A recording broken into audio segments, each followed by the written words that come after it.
lyrical. He's funky. It's Bob James. And you're lyrical and funky, and I'm happy to be here, Richard. Well, thank you. First of all, I love the trio thing, and I just think it's just great and wonderful, and I really enjoyed the gig last night and all of that. But what I'm going to ask you is something that I don't think too many people have asked you about, which is the fact that you're a fantastic arranger, and also nobody's ever asked you about your concept of arranging, and it's not just your music, it's the way you put it together. Can you give us your thoughts on that? I don't know. Every time we start to talk specifically about music, and the guys in my band and I have had these discussions backstage this week about how when you start to talk about it, it gets to be very intimidating, and some things you don't even want to think about because they just flow out of you naturally. If I had to say anything brief, that's what I would say, that you try to make your mind blank and then go with the best instincts. As soon as it becomes a theory or a formula or something, then it doesn't work as well for me. Having said that, to describe what I do in the writing area, arranging or composing, is eclectic. I listen to a lot of classical music, I listen to funk, I listen to polka music or reggae, whatever, and stuff just comes out. You don't know when it's going to come out, and at the best moments for me is when it flows out without thinking about it. But I'm going to just force the issue a little bit and be obnoxious. I mean, when you were starting out, let's go back in time, not very far, of course, when you were starting, because it was only a few years ago, but when you were starting out, who were the kind of arrangers who you were impressed with as a young guy growing up and stuff? Because you did start doing a lot of commercial arranging. Very much so, and I studied classical composition and arranging in college, so I had some legit theory and orchestration, learning all about the capabilities of different instruments and transposition, so on. But even in high school, there were a few records that just happened to be there in my home in this small town in Missouri where I grew up. One that I think back on immediately was a Stan Kenton album, New Concepts of Artistry and Rhythm. Yeah. And that started me into Stan Kenton and all the different arrangers that I grew to admire, Bill Russo, Bill Holman, etc., Johnny Richards, and I listened a lot to that in high school, even before I'd had any training with jazz arranging or anything. So I was trying to figure it out in my head, what they were doing, and eventually I got to college and had a chance to study it a bit more formally. But I would say that the Stan Kenton thing, it was just coincidental. I mean, it could have been Duke Ellington, it could have been Count Basie or whatever, but the first one was that album that just happened to be in my home, and then everything else grew out of that. It seems to me that not only did you go through all that, but there was a period in your life where you made the move from the music of really, let's face it, the past, to the music of the future. And during your years with CTI, you were involved in making jazz contemporary, and you were one of the prime movers of that. And of course, you're talked about as the godfather of the smooth jazz movement and all that business. But you did something that was really highly sophisticated, I think, at the time. And what was your thinking at around that period of your life about when you were making that kind of music, thinking, okay, how can we get these grooves to work with these harmonic situations, which are, of course, very sophisticated, and some of the melodies are very sophisticated, but then the grooves were something new with that sophistication. What was your thinking at the time? One of the things was very much related to Creed Taylor, my boss or the producer of those recordings, and his thought was that jazz recordings, for the most part, in that era, had been very inexpensively produced. So he decided that in order to be competitive with the pop or rock albums, there had to be more production values. And luckily, I was one of the arrangers that was working in New York City at the time, doing a variety of jingle dates and stuff.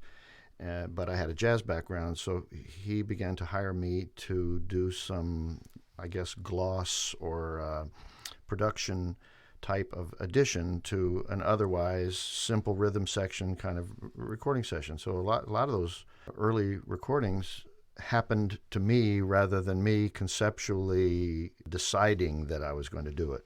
I was the guy on the firing line when the producer said, I want more glitz, I want more Hollywood, I want more whatever. Absolutely. On these recordings. So in a way, it was like a field day for me because he had the budget to bring in strings and bring in woodwinds, and all of a sudden I had the power to say, okay, I know we already have this funky rhythm track that was recorded first, and we got the basis for the power, the jazz aspect of it, and then I had the luxury a week or two later to write my arrangements based upon the form that had already been laid down in a pretty much improvised way, and then write a very specific orchestration score over the top of it. And I had no idea at the time what it would lead to. It was just a session that I was hired to do, and it was fun. And I knew it was different. And I think I always had a very strong feeling that jazz cannot stay the same.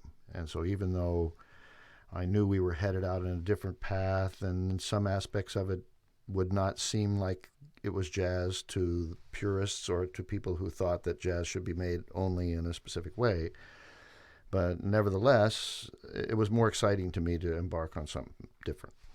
When you started making your own records, the records that we think of as Bob James records, you of course then developed a sound that was, and I must say, arrangements that were very unique, and of course a lot of people copied that concept a lot. And I think there were two kind of major guys who were doing that, both yourself and maybe Dave Grusin, who were both doing different records, but utilizing the arranging concept of using these grooves and making them work in a really interesting and sophisticated way with the beautiful harmony and various interesting melodies. When you started making your own records, what were you thinking about at the time? One thing very specifically was that I was not thinking of myself as a leader. Even though my name was on the cover, it was something that Creed Taylor had signed me. He said, okay, I'm going to let you do your own album.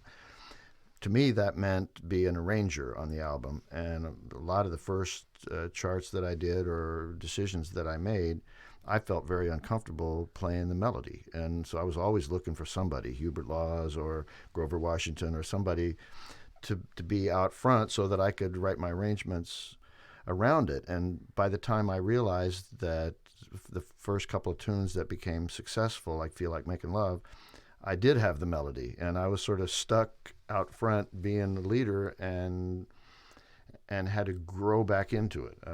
In college, I worked mostly as a trio, so I was used to being the front person in a conventional acoustic piano trio. Sure. But in this new era and the sound and the whole idea of it with the production values and everything else, it's still, for the first 3 or 4 albums, I was uncomfortable being the out front guy.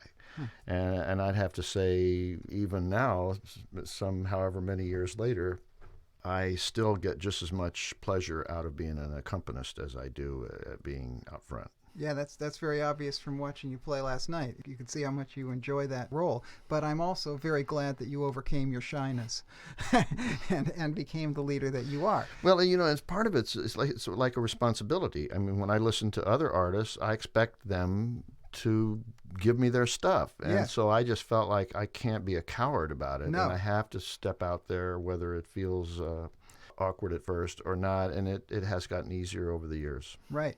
I'm glad it's gotten easier. A lot of people think it gets harder, but that's good.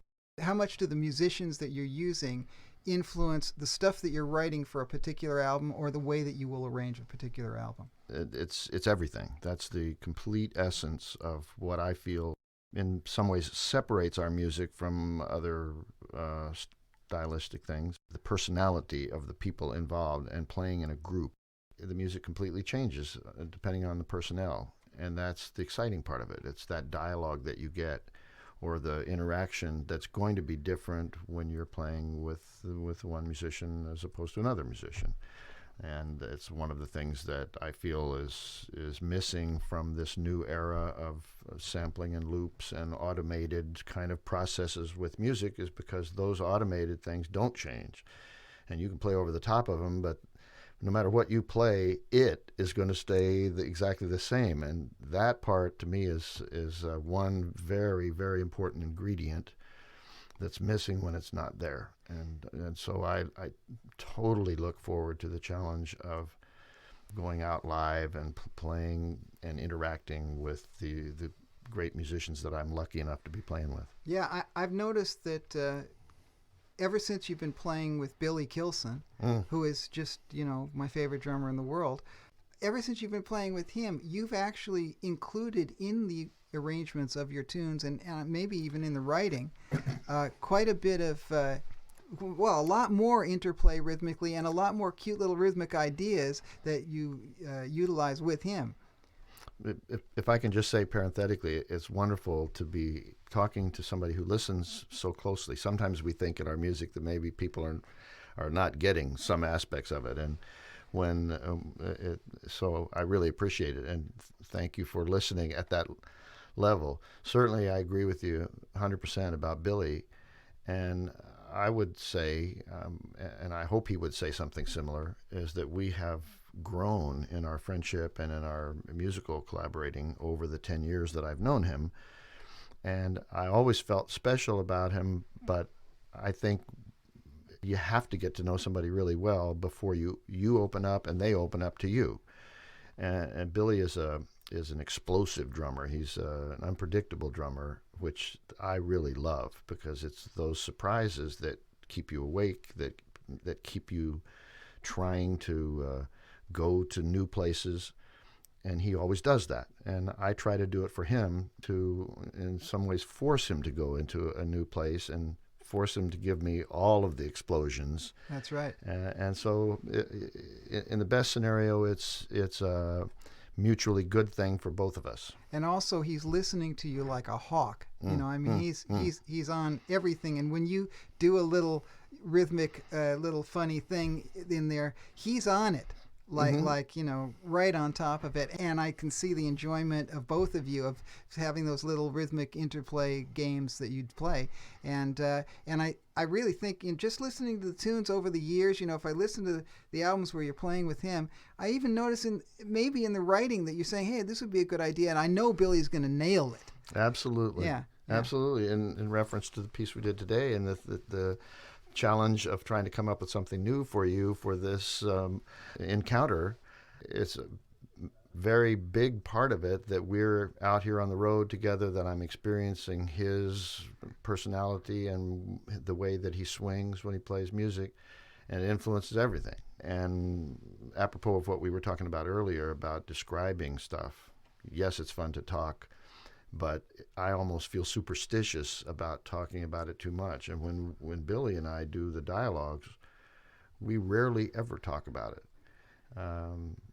for the reason that if it gets too conscious and too intellectual, then it's not going to be spontaneous anymore. The same things are not going to happen. And all of the fun stuff, like you talked about, I know we really listen to each other and we look at each other visually, because Yep. I get a lot off of the way Billy is.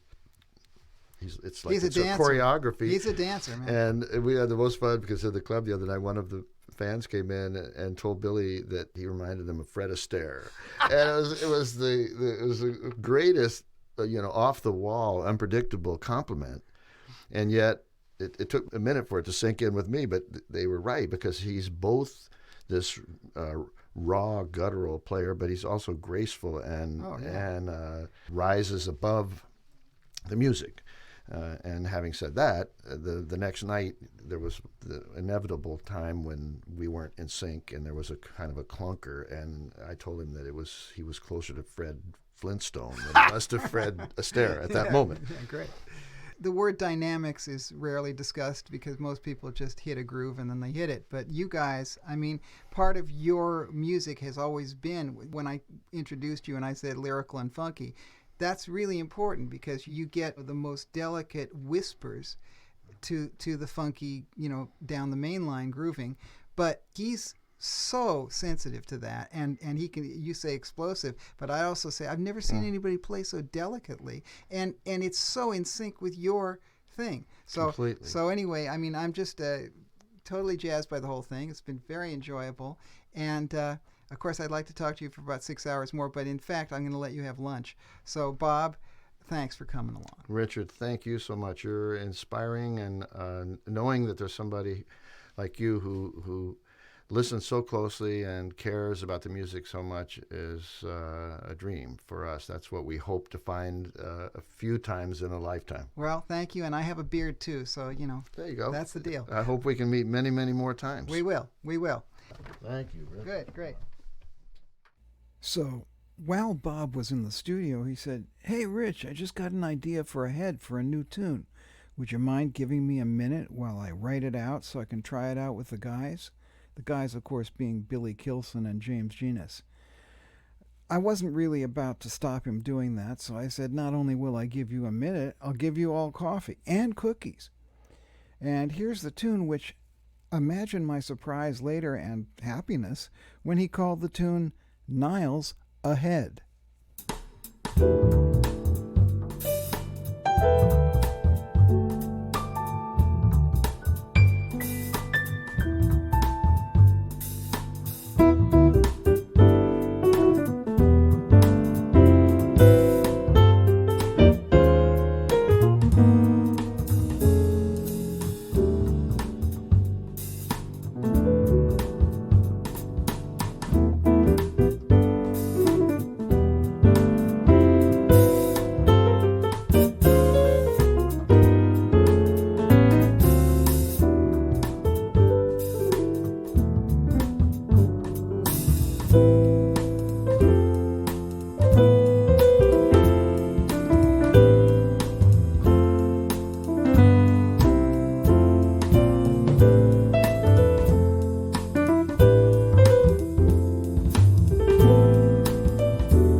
And here's a bonus for all you lucky Radio Richard listeners.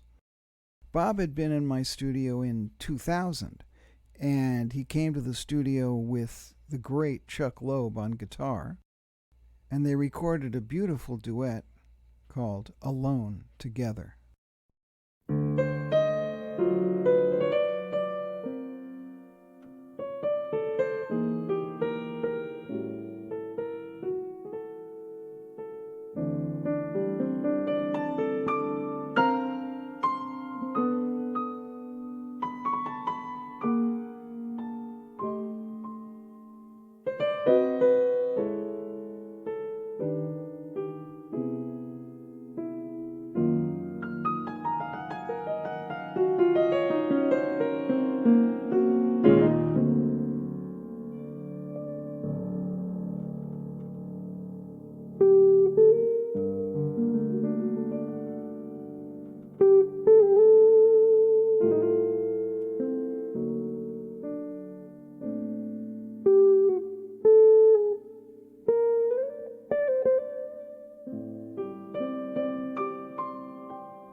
you.